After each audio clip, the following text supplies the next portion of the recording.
Today, I want to talk about your staff meeting.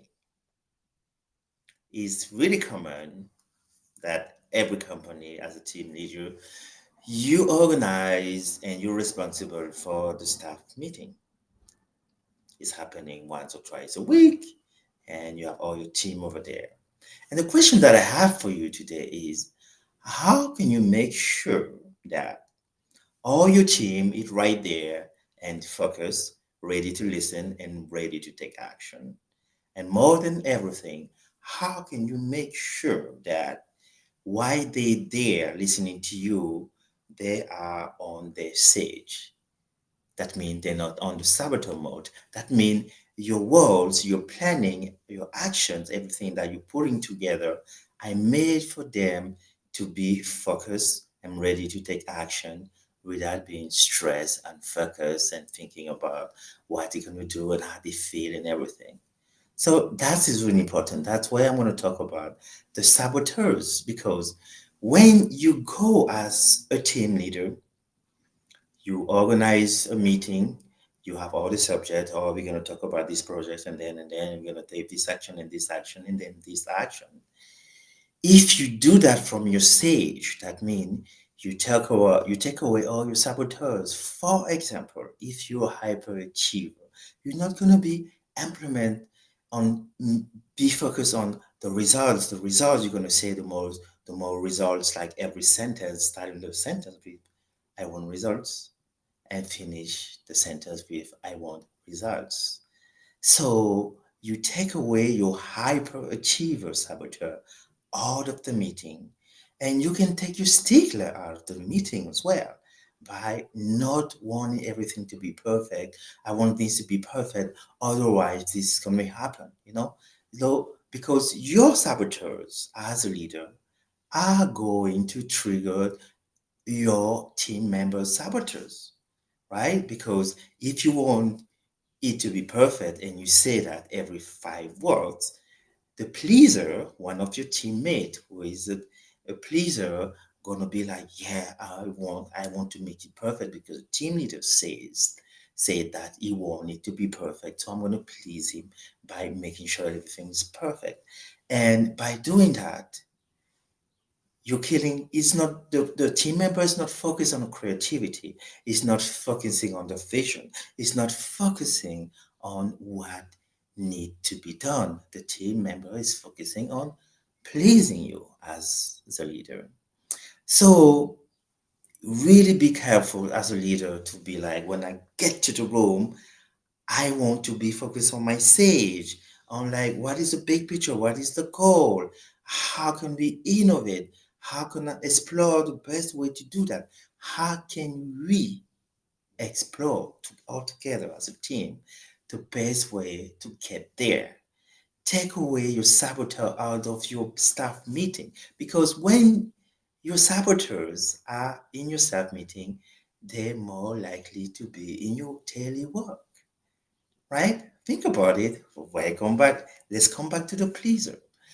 Your staff who is working on pleasing you is forgetting what the call is about, right? So it's more stressing on how can I do so that leader appreciate me more and sees me more and loves me more. So that's why with the positive intelligence framework and the leadership framework that I'm combining, it's helping leaders that to be more efficient in what they're doing. Because you can have a 1 hour meeting if everyone is operating on saboteur mode. You're gonna have to call out another meeting 2 days later or a month later, and you have a delay on your project. You don't get the results that you're looking for. So, team leaders, know your saboteurs and operate from the stage.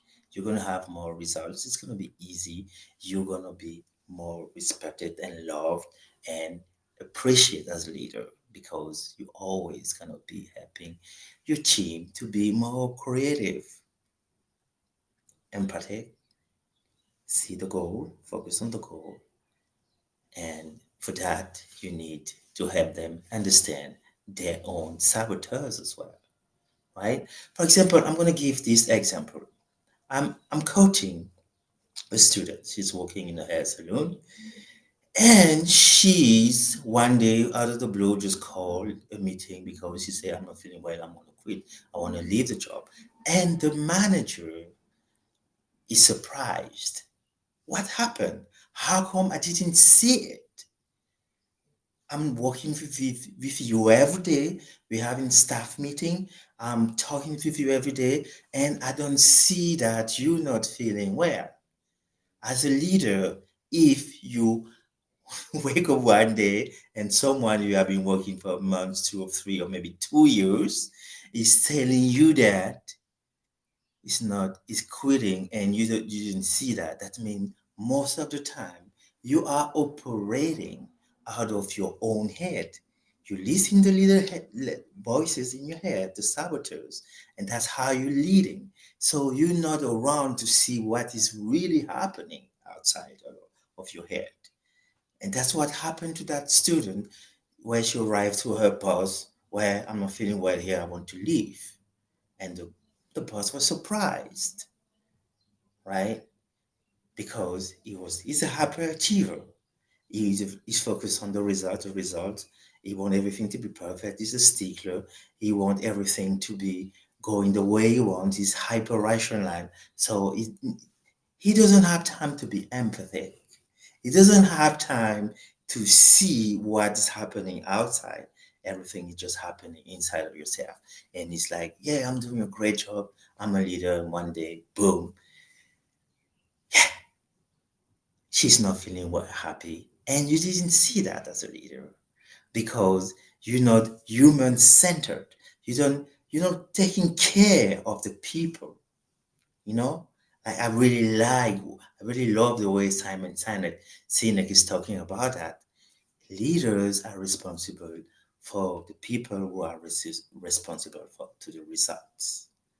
So your job as a leader is focusing on the people in your team so that they can focus on the result, the goal, the vision that you want to bring. So that's why I'm really emphasizing every day to be like, hey, leaders, see what's happening inside of you too, inside of your mind, so that you can lead with a clear mind, a focus, and support around you.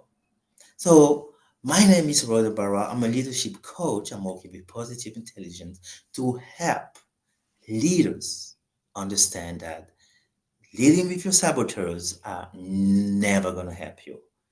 You're going to be stressed, you're going to be hard time to sleep, and you're not going to have a lot of trust from your team. You're not going to be dealing with conflict well, and mutual accountability going to be hard for you, right? So, if you want to know more about what I'm doing, you can drop me a message. I'm organizing breakthrough coaching every once in a while. The next time I can invite you, just write me if you want to be part of my next breakthrough coaching with a bunch of leaders when we're talking about how can you get the tools so that you become a human-centered leader and stop being the boss and stop being the manager who is leading with in his head and be outside. Well, I hope this helped. As I said, drop me a message. I would love to have this conversation with you so that you can master, you can take your leadership role to the next level. Have a great week. See you next week, next Monday, where we're going to talk about another topic around leadership and how we can all support leaders. Have a great week. I see you soon. Bye bye.